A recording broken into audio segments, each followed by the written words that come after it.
Bumalik ang narcissist na parang walang nangyari. Naka-experience na ba kayo nito? Na kung saan yung inyong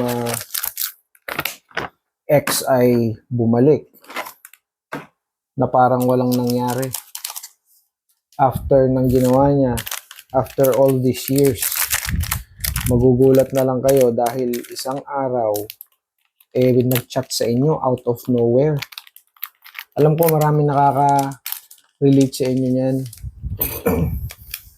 Dahil araw-araw nakaka-receive ako ng ganitong message. Ngayon, ang gawin natin, basahin natin yung message ni ma'am, isa sa mga followers na nagbigay sa akin ng ganitong klase ng message. Tingnan natin. Sabi dito ni ma'am, tago na lang natin siya sa pangalang Ma'am Tess. Ayan. Yan yung kanyang screen name as of now. Ayan, si Ma'am Tess.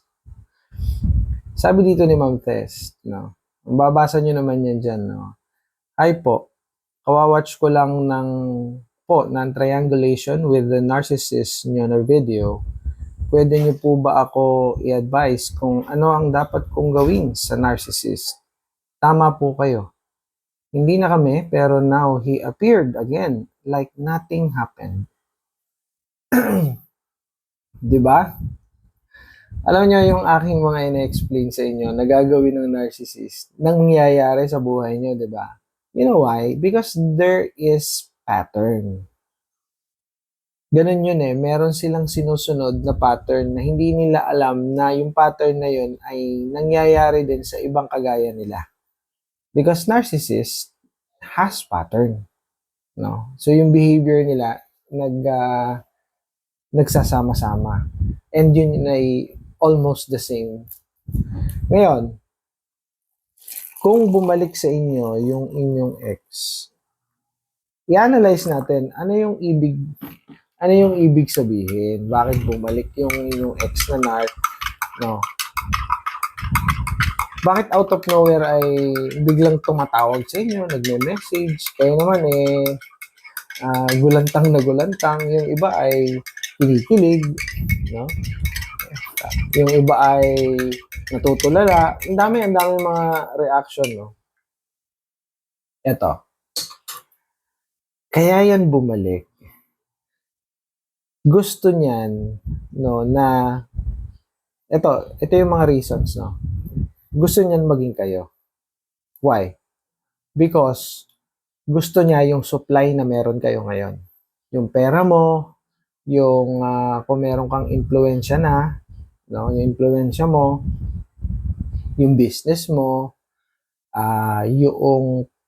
yung iyong bahay, no?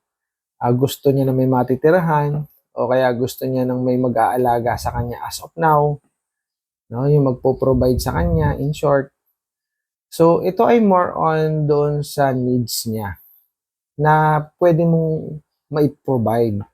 Nakikita niya na pwede na ako nito ulit maalagaan o mabigyan ng pera o kaya ay masuportahan, 'di ba?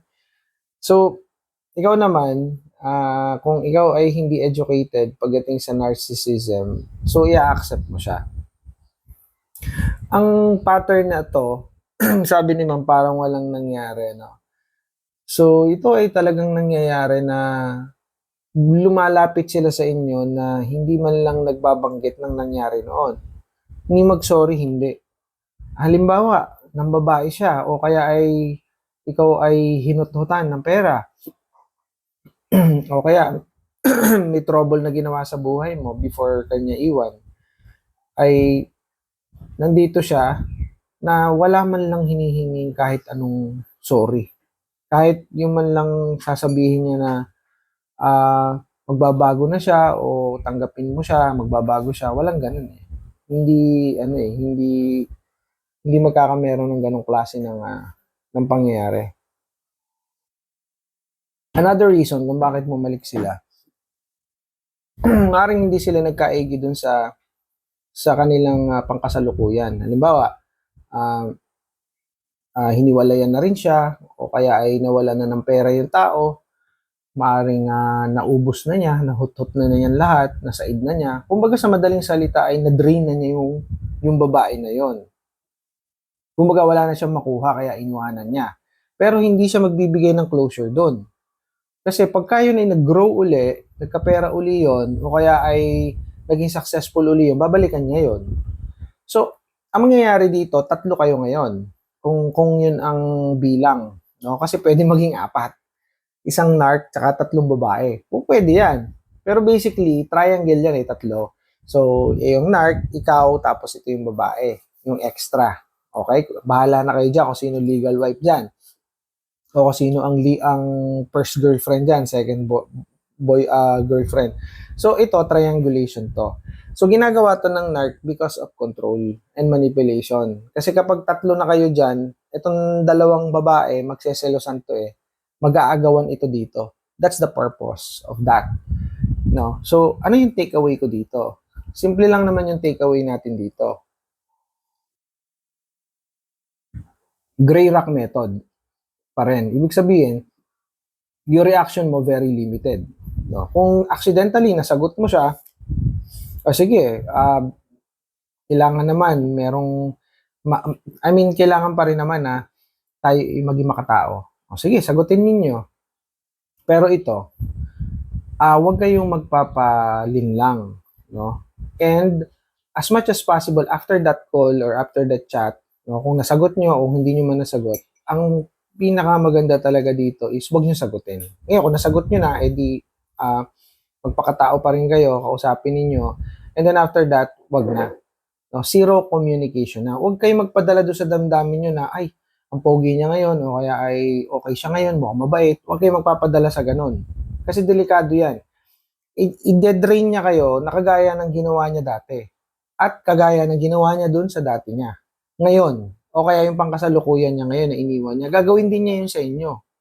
So, ito ay parang parasite ang datingan. No? Para tong kuto. O para tong garapatan ng aso na sisipsipin ang dugo. No? Hanggang mapanot yung balat ng aso. Magkadusdos ang aso, sakit sa balat. Ganun ang mangyayari eh. No? Para siyang linta, nasisipsipin yung dugo mo at pagkaubos na yung dugo mo o ikaw ay tuyot na, iwanan ka na, lalilipat doon sa kabila. And then once na ikaw ay meron na uling enough na blood, babalik sa'yo at susupsupin ka ulit. So that is the cycle na mangyayari.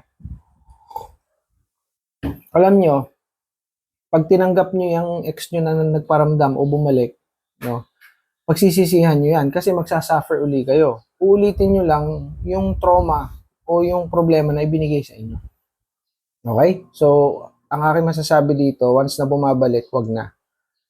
No, maintain your peace. Maintain your good status as of now. Kasi kung kayo ngayon maayos ang buhay, maghihirap talaga kayo pagka kayo ay na pasok na naman ng narcissist. At the same time, masisira ang mga diskarte nyo sa buhay. Bye for now.